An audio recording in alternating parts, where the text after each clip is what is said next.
दाखिल हुआ।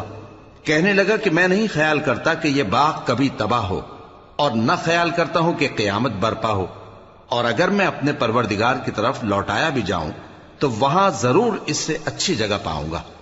तो उसका दोस्त जो उससे गुफ्तगू कर रहा था कहने लगा कि क्या तुम उस जात से कुफ्र करते हो जिसने तुमको मिट्टी से पैदा किया, फिर नुत्फे से, फिर तुम्हें पूरा आदमी बनाया।